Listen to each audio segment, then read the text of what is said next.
মোৰ লগত ভাইলিনত সংযোগ কৰি আছে ঘনকান্ত দৈমাৰী। তেওঁ মেলোডি মিউজিক স্কুলত এগৰাকী প্ৰশিক্ষক আৰু এগৰাকী নিপুণ বেহেলাবাদক। ঢোলত আছে ক্ষীৰোজ্যোতি বৰদলৈ, তেওঁ ডিফু গল্ফ কলেজৰ ছাত্ৰ এজন। ইফালে তপন দা গীটাৰত, একষ্টিক গীটাৰত। কীবৰ্ডত আছে উৎপল দা, বাঁহীত মৃত্যুঞ্জয়,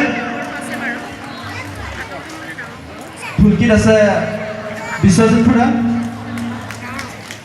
আমাৰ পাৰ্কাশ্যনত আছে ইংতি বৰ্তা আৰু গীটাৰত বেছ গীটাৰত আছে দুলাল খুৰা। আৰু এইজন মোৰ গুৰু কুমাৰ দৈমাৰী ছাৰ, তেওঁৰ ওচৰত মই বেহেলা প্ৰশিক্ষণ লৈছিলোঁ আৰু তেওঁ বৰ্তমান মেলোডি মিউজিক স্কুলৰ অধ্যক্ষ। এইবাৰ আমাৰ অন্তিমটি গীত প্ৰস্তুত কৰিবলৈ লৈছোঁ।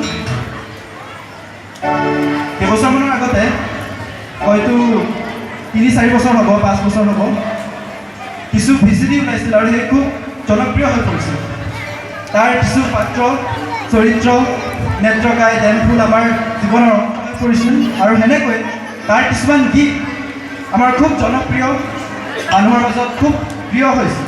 তাৰে কিছু গীত আপোনালোকৰ সন্মুখত পৰিৱেশন কৰিবলৈ লৈছোঁ। আৰু তাৰ লগতে আজিৰ দিনত ইউটিউবত, আজি এতিয়া ইউটিউবৰ যুগ, ভিডিঅ' চঙৰ যুগ, সেই কিছু ভিডিঅ' চঙো আপোনালোকৰ সন্মুখত প্ৰস্তুত কৰিবলৈ লৈছোঁ।